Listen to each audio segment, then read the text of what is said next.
Driver fatigue is a term often associated with those spending long hours behind the wheel, such as drivers in the freight industry and those undertaking long road trips for leisure or for work.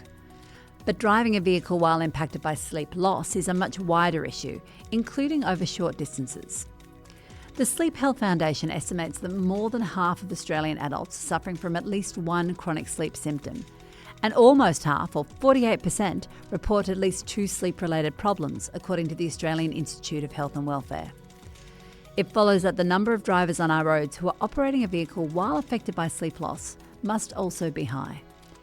To talk through the impacts of poor and inadequate sleep on those operating a vehicle, today we're speaking to Dr Nicholas Mabbott, Director of Beyond Midnight Consulting, who has more than 25 years' experience in sleep and fatigue management. Well, Dr Mabbott, thank you for joining us. I might start by asking about the importance of sleep. What do we mean by quality sleep and why does it matter?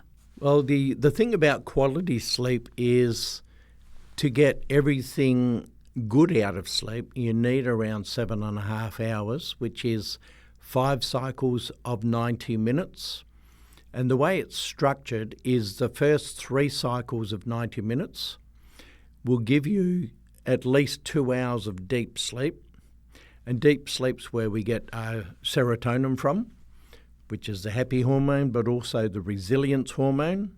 And after driving up the freeway, you need lots of resilience hormone so that you're not an aggressive driver. We can do with less of them. But also in deep sleep, you get your human growth hormone to repair any damage to your body. And also, importantly, and not many people know about this, insulin growth factor 1. That is a hormone that gets into every cell of the body to allow the cells to take glucose in and convert it to energy. But when you don't get enough of this hormone, your cell walls toughen up. The glucose comes along and literally bounces off the cell wall. Those cells become glucose intolerant, and that day you become slightly type 2 diabetic. And if you carry that poor sleep on for several weeks, you may actually become a type 2 diabetic. The good news is, though, you can catch up on sleep, and with 3 or 4 nights of good quality sleep, you can actually reverse type 2 diabetes too, in some cases, not all cases, of course. Can I get you to explain that a little bit more for me? So it's not just a physical recovery, sleeping, but it's also a chemical recovery on the way through. It is a very, very chemical. So what's happening with this insulin growth factor 1 is, well, there was some research done 21 years ago where they cut people's sleep down to 4 hours a night for 6 nights. The group that did that research at the University of Chicago with Dr. Eve Van Korter, they were very healthy young males, 22 years old on average. They had 5 millimoles of glucose per litre of blood when tested, and after 6 nights of 4 hours, basically cut their sleep in half, they went up to 6 millimoles of glucose per litre of blood, which meant that within a week they were pre-diabetic. Obviously, they had to stop the research and they allowed them to try and catch up on sleep because back then we didn't know if you could. They averaged 9.3 hours of sleep for 7 nights in a row, adding back 13 hours of the 24 they lost. And at the end of 7 nights of recovery sleep, they went back to 5 millimoles of glucose per litre of blood, perfectly healthy again. So you frame that as, you lose a couple of hours of sleep a night. Yep. That actually builds up. So you see that as a net loss over a period of time. It can be. In fact, over time, that's what can change your life. But the good news is you can pay it back. For example, when you have children, you bring a newborn home from hospital, there is absolutely no chance of deep sleep for the first couple of weeks because in your mind, that child cannot live without your ability to wake up at the slightest sound, slightest murmur. And I recall 32 years ago when my twins were born, my twin daughters, 5 weeks after having them home, I quit my job at the timber mill because I was so frightened of losing fingers or possibly arms because of the lack of sleep. Now, this is one thing I always say, the reason we have kids when we're young is a young body is quite resilient to losing sleep here and there. And you can not necessarily pay back the sleep that you've lost weeks ago, but you can top up your health by just getting a week of really good sleep. So take me through it. You go to bed, well, you probably sit and stare at your phone for some time first. Mm-hmm. Then you go to bed, you close your eyes, 8 hours later, 9 hours later, you're awake. Is that enough? Yes and no.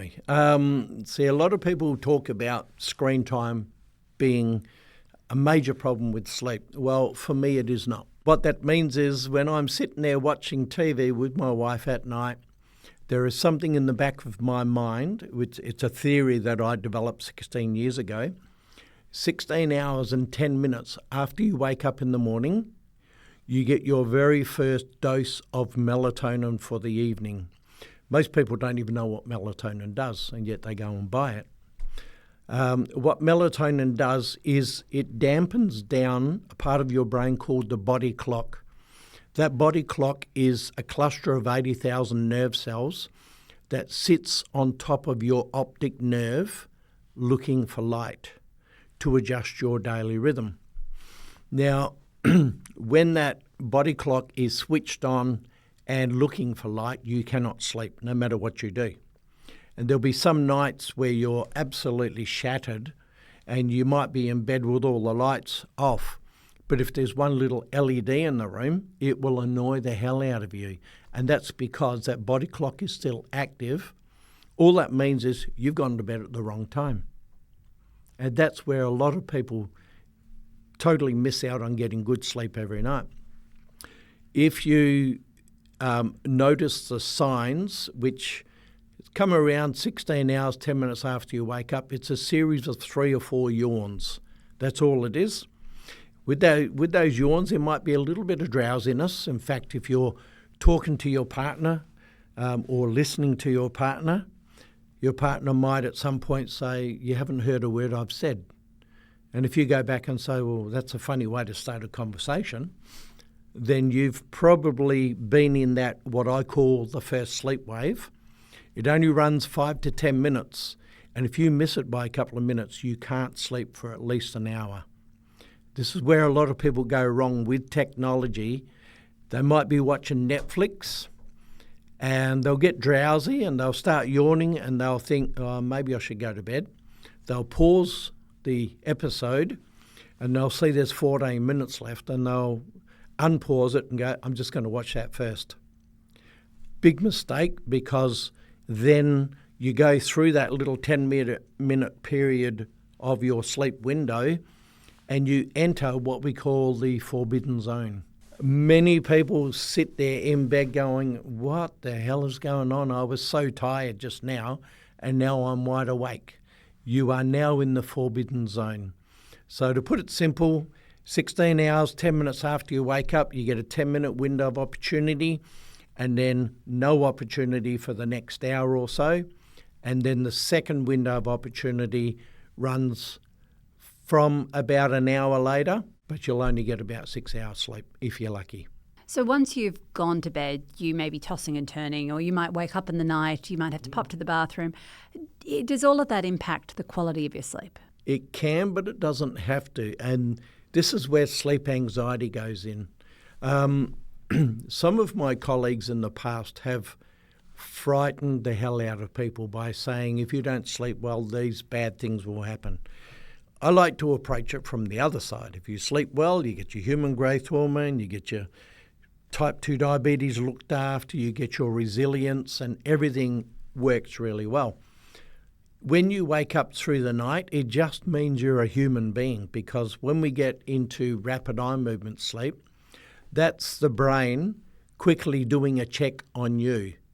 How are you? How's your body? Are you okay? Is your bladder full? Do you need to go to the toilet? Are you too hot? Are you too cold? Has the dog jumped on the bed and it's laying across your leg, cutting off circulation?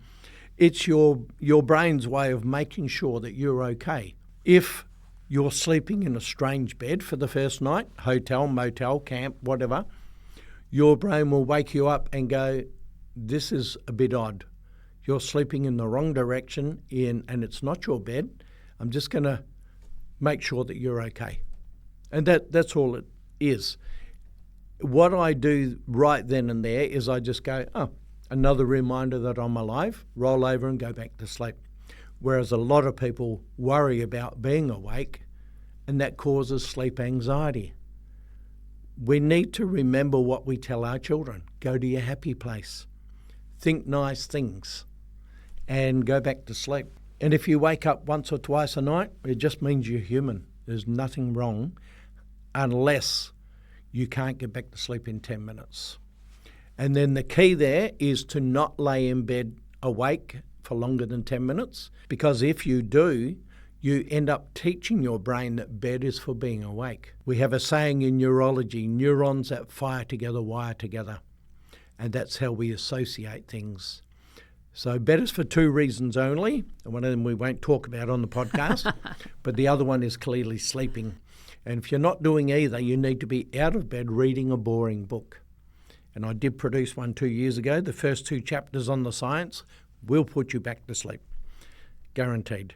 I do a lot of sleep coaching, actually, and probably the worst case, which happened to be my first case, was a gentleman named Paul who came to me in desperation. He said, for 15 years, I've averaged about 3 hours sleep a night. And I went, wow, I could hardly believe it. But anyway, I asked him a few questions about what you do when you wake up. He doesn't watch TV. He doesn't get on his phone, no tablets, no technology at all. He hadn't read a book for 10 years. So I said, well, what do you do? And he said, I just lay there and try and get back to sleep for 2 or 3 hours. And I said, well, actually, what you've done is you've taught your brain bed is for being awake. And he went, wow, how do I fix that? I said, starting from now, I want you to walk 30 minutes every day, because walking is good for gut health. Gut health is good for mental health. And good gut health is also good to encourage more deep sleep, which means you stay asleep longer. I said, I want you to eat healthy, because that also encourages good gut health and good sleep health. He started doing those 2 things on day 1. I said, right, now next time you wake up, try and get back to sleep, but in 10 minutes, if you're not asleep, you get out of bed and read a boring book. And when he said, how's it going to help me? I said, before you fix your sleep, you have to unlearn the bad habit. And by getting out of bed when you're awake, you're teaching your brain that when you're awake, you're out of bed. And when you're in bed, you're asleep. After 2.5 weeks, I got an email from Paul saying, hey, Doc, 3 books this week. So he was working real hard. And I said, mate, that is great. I think you've got a lot of years to fix here, so it's going to take a while. After 6 weeks from the start, I got this fantastic email that said, hey, Doc, 7 hours, 20 minutes, not a single wake up. And I went back and said, wow, you fixed it. You have worked really hard. Most people only take 5 weeks to fix that. But simple rule, when you wake up in the middle of the night, be happy, go back to sleep. And if you can't sleep in 10 minutes, read a boring book until you do feel sleepy. Then you go back to bed and then you sleep. So let's think about this from the not perfect sleeper. They've had a rough night. They haven't slept for long enough. Maybe they have tossed and turned. Perhaps they didn't get to bed late. They've now got behind the wheel of a car. Yes. Tell me what happens when that sleepiness or lack of sleep turns into fatigue. And here is where we have to bust a couple of myths. A lot of the myths are around you need to drive for a long way before you get fatigued. That is so not true. And because I've investigated for WA Police major crash, 20 crashes that have caused either fatalities or serious casualties, I am quite amazed that only 3 of those people were awake too long. Only 3 of them. Now, and this leads me back to answering the question. What happens when we get 7.5 hours of sleep is if you're driving a vehicle and you take a break every hour, not 2 hours, every hour, and there's a reason for that. It's my physiotherapy friends taught me this. As you sit down driving a vehicle, your spine, including your neck especially, starts creeping, reducing blood flow and oxygen to the brain, which can set up a form of fatigue that's not sleep-related, but that can slow down your reaction time and cause a few problems. When I drive, I stop within every hour, and when I get to my destination, it might be 6 hours away. I'm absolutely good as gold, and I don't drive drowsy anymore since I've been doing that. Now, if you get 6 hours of sleep, the drive in the morning will probably be okay. A drive in the afternoon, especially from 1 o'clock through till about 5, you will get drowsy. Even if it's just half an hour or so, you may get drowsy. And here's the important thing that everyone needs to know. If you get 5 hours or less, your brain, after you wake up, your brain thinks that you're having a polyphasic sleep day, which means 2 sleep episodes and not 1. And what will happen is after that first hour awake, or maybe even within that first hour, your brain will be chasing the second lot of sleep. And I had a question early this year, about February. A gentleman from Komatsu called me and said, "Hey Doc, we've just installed seeing eye machines and I'm surprised by the results because no one's falling asleep on the way home, but on the way to work, a lot of my people are falling asleep. Why is that?" And I said, those people are getting 5 hours or less sleep. And as soon as they sit down, the brain's going, let's catch up, get some more. The reason we sleep is because when we sleep, we recycle adenosine and create tomorrow's brain energy. And when we're short on that brain energy, the brain works it out while we're driving because we're sitting down, and that's a safe place, apparently. And the brain will say, you need about another 2 or 3 hours of sleep. Let's get some now. So it seems almost counterintuitive that you have had a night's sleep, a good one or a bad one. Mm-hmm. You've got in the car, you're sitting down, you're focused on what you're about to do, you're about to head off to work, yep. But your body has decided it's got other plans. Mm-hmm. Absolutely. So what's happening to you physiologically? What do you start to feel when you are fatigued? For a while, you will feel a bit tired, but a lot of people just totally ignore that.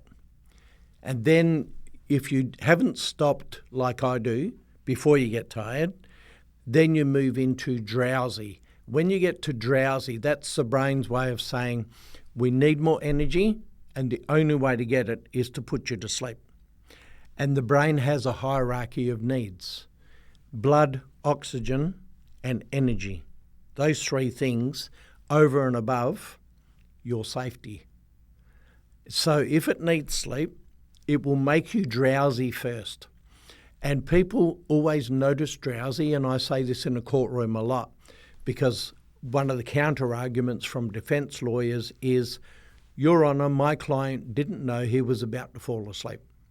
And I'll say, that is true, but your client did know they were drowsy, but choose to continue driving.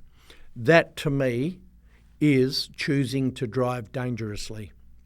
That would be the equivalent of you're nearly finished your whole bottle of wine and you think, let's drive home before I get too drunk. That's the equivalent. So it's almost as if you are driving with a higher blood alcohol level. Absolutely. The risk of it. Yeah. Now, your eyes are a little bit heavy? Yes, the eyes get heavy, and that's because there's 2 things going on. The back part of the brain, called the occipital lobe, processes everything you see. And when you're getting drowsy, the brain wants to shut that part down so that you can go to sleep. The responding part of that is because the occipital lobe is closing down, it's no longer organising the 6 groups of muscles around your eyeballs to look long and short and sideways. All you can do is stare out the window and see 3 or 4 metres in front of the car. That is what I call driving without awareness. And that driving without awareness comes just before your microsleep. What does it mean to drive without awareness on the road? You start off with being a little bit tired and then you move into drowsy.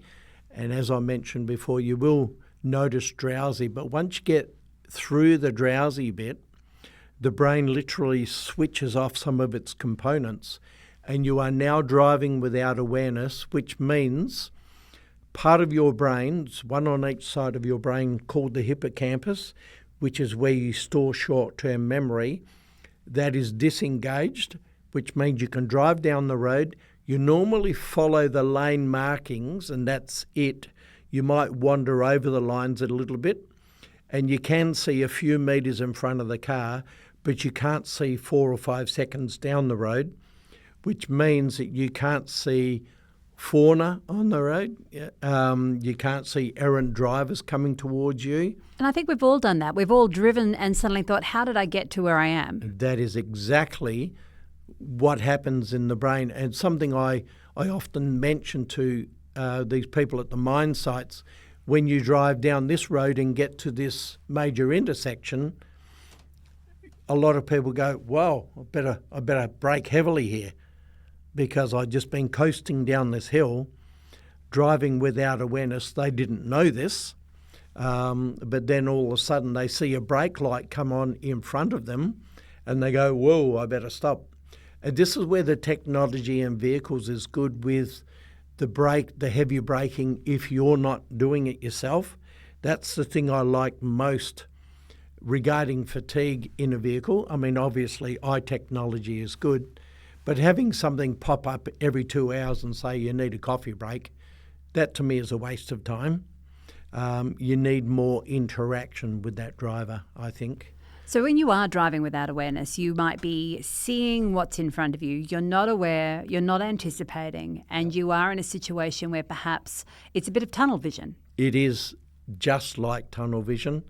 And if something jumps on the road, just say 20 metres in front of you, by the time your brain actually processes, there's an animal on the road, you've already hit it, and right at that point you'll think, "Oh, I probably should have tried stopping." And the other thing that happens when you're in between drowsy and driving without awareness is you might think, "I need to stop." And you look down the road for places to stop, but you can't process it. And you keep driving and you go, "Oh, that would have been good." But you've gone past it and you're not going to go back because you don't have the brain energy to go, "Well, this is what I got to do." So you're already making some poor choices and bad decisions as well. And they will get worse from there. So once you've gone past that stage, is that where you hit microsleeping? And what is microsleeping? The microsleeping occurs with absolutely no warning.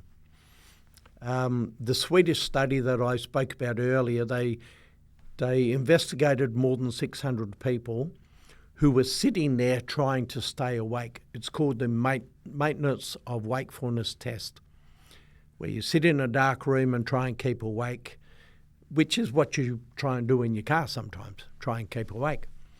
Now, about 3 or 4 of these people didn't have any microsleeps, but everyone else had 2 or 3 microsleeps while they were driving without awareness.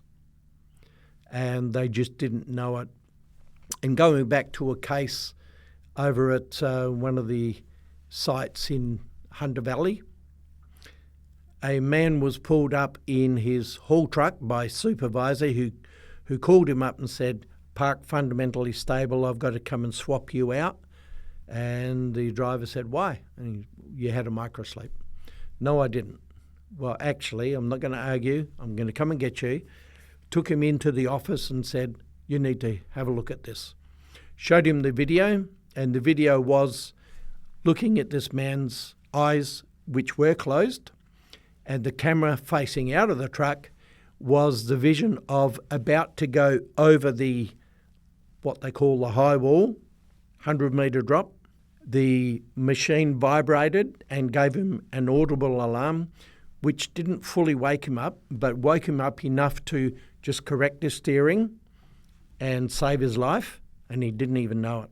And I think that's really interesting that you can be having these all the time if you are drowsy or fatigued in the car, and you will not know that this is the case. You won't know unless something wakes you up abruptly.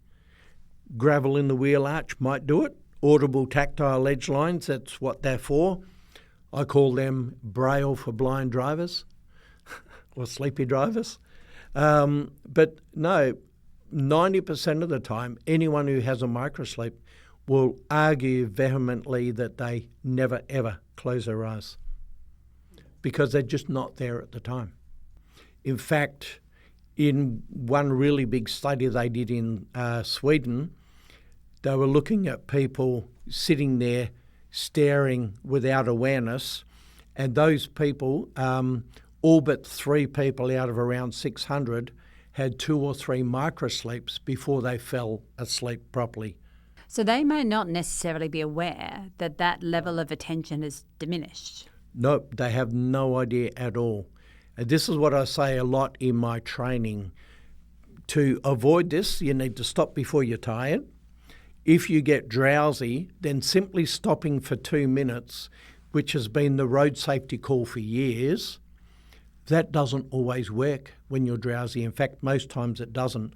I can quote 2 crashes. I won't talk about them much, apart from saying that the driver needed a 20-minute nap, but they stopped and took a 2-minute break. One went on to drive and unfortunately lost his own life. Another lady, and this was quite a heartbreaking story, this one, thought that the 2-minute break would fix her because she's listened to road safety experts, started driving, and within 15 minutes crashed and killed a young lady in the back. And it was like, wow, she's trying to do the right thing, but she doesn't know that when you're drowsy, a 2-minute break doesn't fix it. You might need a 20-minute nap, because a 20-minute nap actually buys your brain about 2 hours of energy. That's why it's called a power nap. So when you are thinking about this position, sitting in a car, I mean, I think we've all done it. We fidget a little, we yawn a little, we open the window down so we get a little bit of cold air. Yep. That's not enough. Almost enough if you're not tired yet. And I do that to ensure that I don't get tired. You know when most drivers won't do that? When their passenger is asleep. So Very tell me important about in that. holidays. Yeah, so tell me about that. What is the risk of the other people in the car having an impact on the driver's willingness to stop, their willingness to think about their drowsiness? Well, it's quite interesting. If you're the passenger and your driver looks drowsy, they often refuse to believe that they are, because if they're gone through drowsy, their brain then gets to a point where they're all fuzzy and they can't think of anything. So if you look at your driver and their eyes are closing a bit and you say, "Are you okay?" they will always say, "Yes, I'm fine. I'll keep going." Now, if you're the passenger and you are asleep, they will not wind down the window. They won't turn up the radio and sing like no one's listening. They won't stop and take breaks because they don't want to wake you up. And here are the facts supporting that point. Out of the 20 crashes I've analysed, 12 of them have had passengers asleep. It is the second most common reason that people are having these serious crashes. The most common reason is the driver got 5 hours or less sleep the night before. The combination of the two is terrible. And that's where we get to holiday driving, because in a lot of cases, the family's up late packing because they haven't organised it properly. I say start organising the packing a week before and get your kids to put their stuff in a pile so you know where it all is and get it all organised. Have checklists and things like that. They're usually up late packing and then they wake up early to beat the traffic. That is the most dangerous thing you can do on holiday driving. Get up at, say, 3 or even 4 o'clock, and as soon as you start driving, the rest of the family is asleep in the first half an hour. You are now not only at high risk, you're at extreme risk of having a crash, because there's no one to pick up on the fact that you are falling asleep. You've only had 4 hours sleep. There's so many risks, and I'm actually quite surprised that we don't kill more people on holidays. Pleasantly surprised, but we could do a lot better. So when you are thinking about this, it sounds like the planning needs to start several days in advance. It's not just about one good night's sleep, it's several. And it's about planning for breaks, planning for safety on the road, planning so that you maybe have the conversation with your passengers as well. Yes. How do you go about that? What should a driver be thinking? You're absolutely right with the planning. Not only do you plan where you're going to take your breaks, you get the kids involved too. Where will it benefit them to take a break? If you've got teenagers, what do they want to see along that drive? Because there's nothing worse than having grumpy teenagers in the car or kids just saying, are we there yet? So the planning is really important. It's also important that the teens and the kids get 2 or 3 nights of good sleep so that they don't fall asleep in the car. And they're not grumpy, because if they're tired, they're not resilient to the long drive. And then the parents, 3 nights in a row of 7.5 hours will put you in the perfect position to do a 10 or 11 hour drive up to Exmouth. And as long as you take a good 7 or 8 breaks, you'll be absolutely perfect. And not just push through. Not push through. That's the beauty of what I know, is I never have to push through anymore. 6 years ago, I implemented my stop before you get tired. Before that, it was about every 2 hours. But I noticed that doesn't always work because of the slow down of the blood and oxygen flow to the brain. Really important to take breaks before you get tired. Even if, someone complains that it'll take you half an hour extra to get there. So what, you're going to be alive. So we've touched on what this might mean if you're going on a holiday, and we've looked at some of the physiological impacts. But are there people who are just fundamentally more at risk? Yes, definitely older people. Once you hit your 60s, you tend to produce a little bit less melatonin. And you wake up more through the night, and if you don't roll over and get back to sleep, then you might be in bed for 7 hours getting 5 hours of sleep. So you are at greater risk. What about parents? We've talked about newborn babies, newborns, but children can have disrupted sleep for years. How does that yes. impact parents? Well, this is where parents really need to call in the village to help raise that child. And I can say that quite openly. I have 16 grandchildren. My wife and I are known as the village idiots. We often have grandkids over for a night or two to, mainly we really enjoy it, obviously. But it gives the parents a break. Parents need a break. When my twins were born, I wish we had some parents around to help us out rather than have to quit my job. But I still think I did the right thing, because I would have ended up not being able to count to 10. Or, in that timber mill, I could have lost my life just through simple little mistakes from being tired. And shift workers. There are a lot of people that, whether it's a nurse or a FIFO worker, there are a lot of people who have disrupted sleep for periods of time. Yes. How does that impact them? And again, we need to look at some of the myths around this. One very strong myth is you can't do night shift too many nights in a row. In fact, if you go past 3 nights, you're in big trouble. It turns out that if you get the controls in place, 7 nights in a row seems to work out perfectly for most people. A lot of the work in Queensland used to be 2 days, 2 nights, 4 off. Now that crossover day, or they call it pajama day in the middle, messes people up big time. They often enter night shift with an extreme fatigue debt, and you can't pay that back on night shift. But what I see with the people who are doing 7 nights is by after night 2, they start adjusting, sleeping better during the day. I went up to Groot Island and taught 1,200 people there. I got them thinking differently about what they ate in the morning, and they went from bacon and eggs to porridge, low GI, and the amount of people that were getting 7+ hours of sleep every day went up by 61%, just from changing a few of the little things like what they ate and what they did when they had to wake up and go to the toilet. A lot of it is about the rosters, but then there are also people who are absolutely perfect for night shift and some people who are never perfect for night shift. Yesterday I was doing some training down at Worsley, and a gentleman come up and thanked me very well for writing a letter to South 32 to say that this particular person would be okay for permanent night shifts. Here's what I call a night shift unicorn. Sleeps really well during the day, functions well during the night. He's not built for day shift. And there's about 1 in 30 night shifters are like that.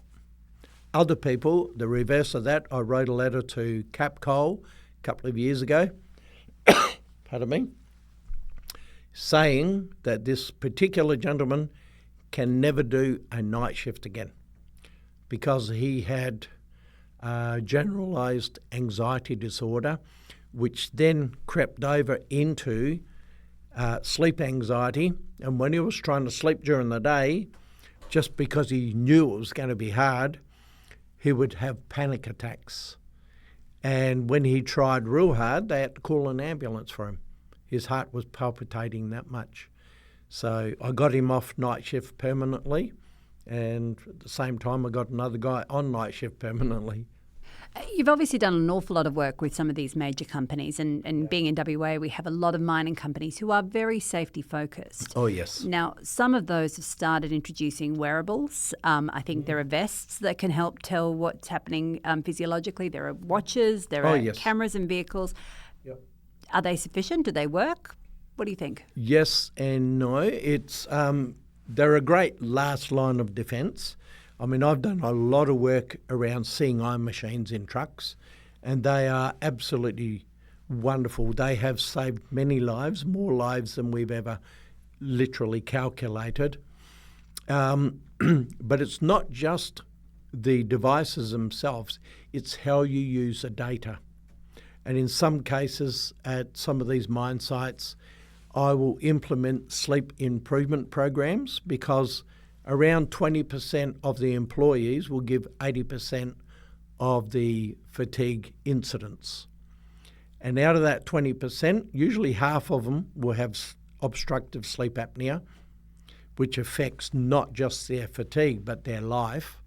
It causes type 2 diabetes, depression, heart problems, strokes, all sorts of bad stuff. And the other half need coaching, and that's where I come in and I do some coaching. The first gentleman that went into one of these sleep improvement programs, he had 27 microsleeps in a truck in one night.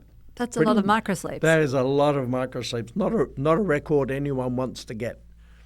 Anyway, he went straight into the sleep improvement program, and because the company was on board, straight away we got him tested for type 2 diabetes, blood pressure, and sent him off for a sleep apnea test.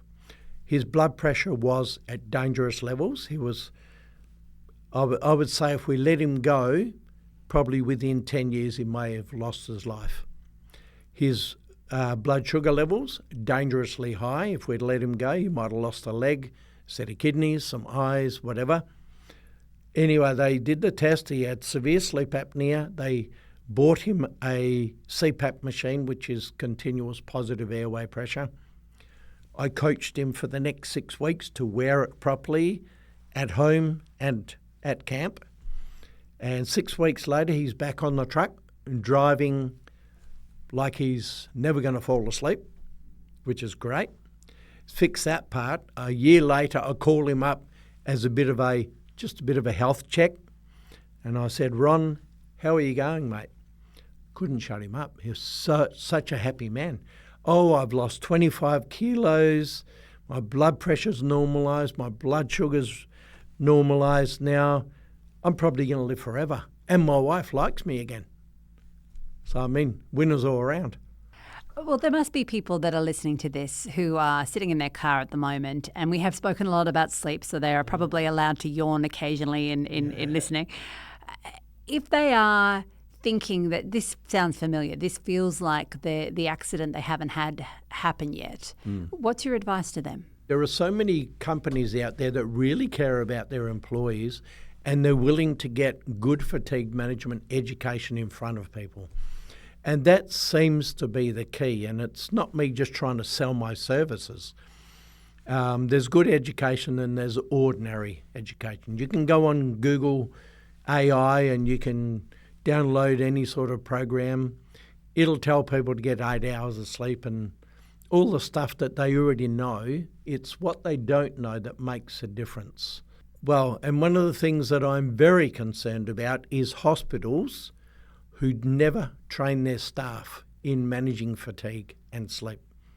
That really concerns me, because if you want to see just how bad it is, go on Google and type in US fatalities caused by medical fatigue.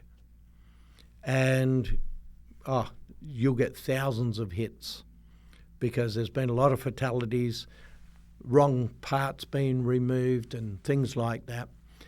I don't know that it's that much different in Australia, but I do know that when one of my daughters, first night shift as a nurse in South Australia, she called me the following afternoon and said, "Dad, what are these headaches all about?"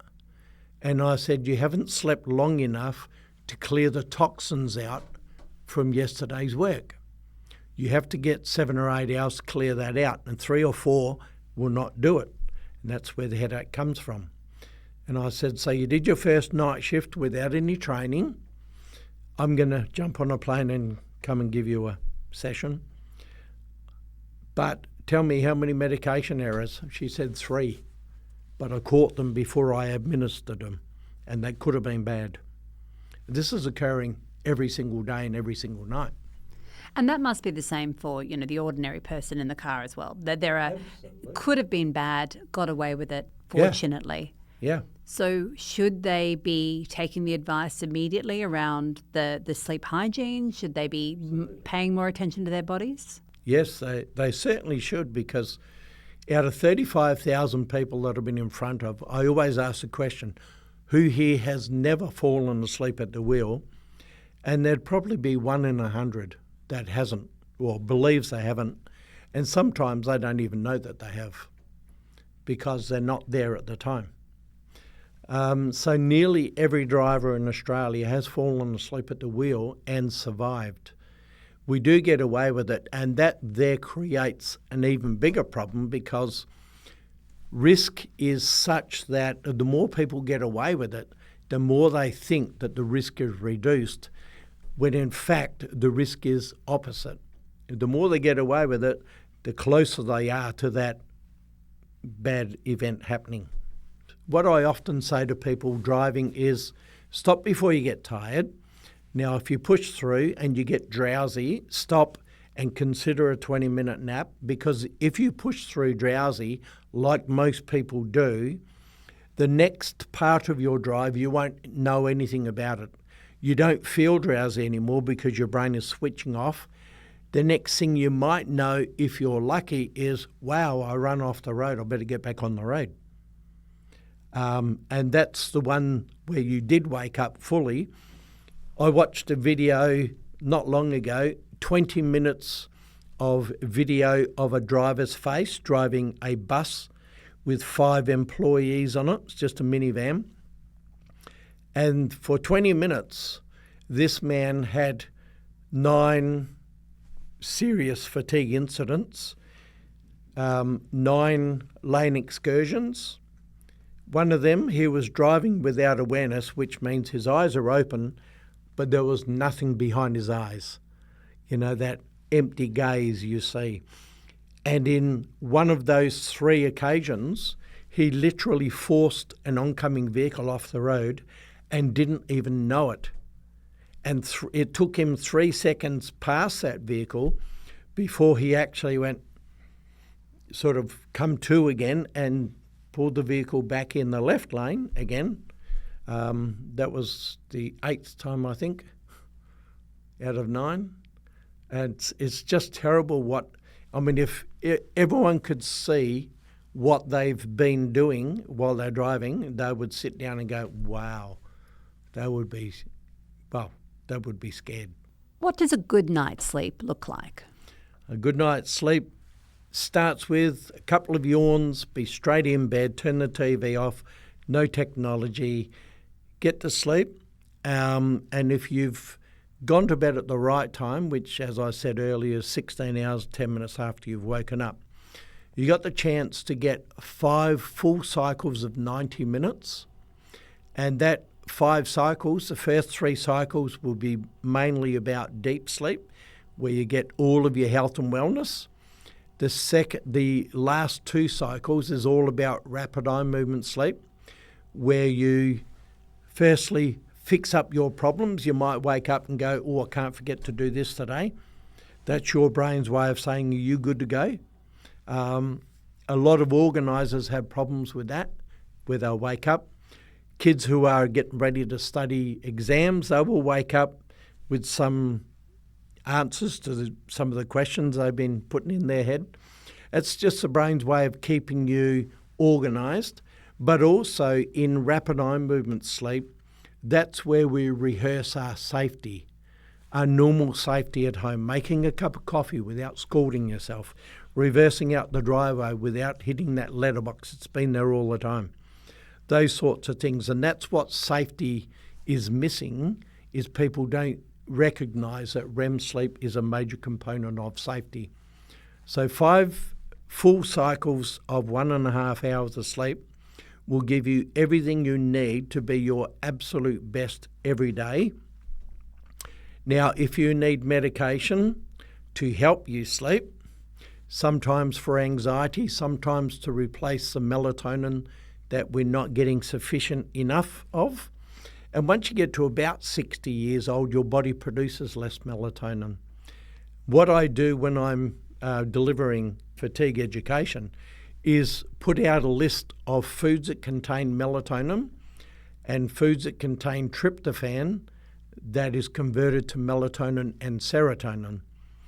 And if you get some of those foods in your diet, you will sleep naturally better and easier and longer.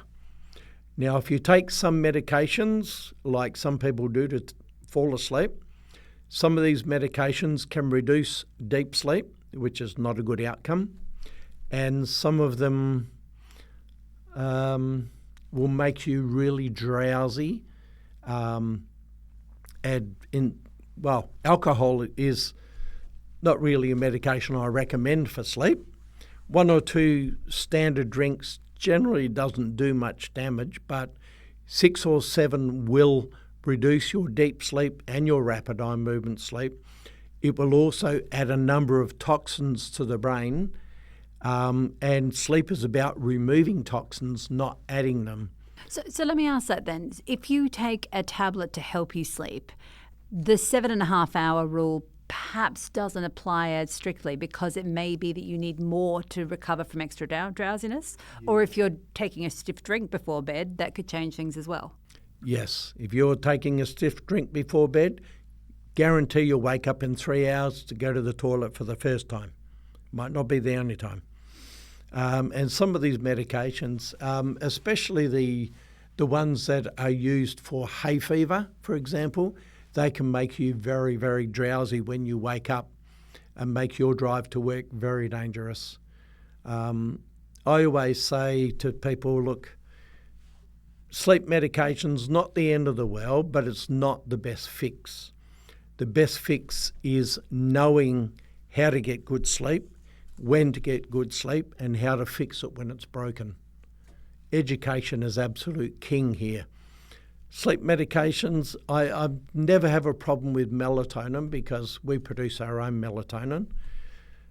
In the US, they've had problems with kids finding mum and dad's gummy melatonins and 2 kids have lost their lives from doing a whole packet of gummies. So they've overdosed on them. But that's a bit of an aside. I never take any medication apart from the only one I might ever take is if I go to a camp or a motel that I think might be a little bit dodgy. And this is where anxiety kicks in for your first night in a strange bed. An ashwagandha from an Indian grocery store is good as gold. It just helps reduce a tiny little bit of anxiety, and that helps you sleep better. So what is an ashwagandha? Ashwagandha is an Indian herbal medication. It's not very strong. It does smell very herbal. When you take it, it's like taking a small meal. But it just calms the anxiety down a little bit. And there is a thing called first night syndrome. Whenever your head is on a strange pillow, the brain goes, what the hell? Where are you? Do I have to be worried, This sounds like a bit of planning as well, that perhaps you're bringing your pillow with you. You are thinking ahead about that advance. A lot of the FIFOs, I say, take your own pillow.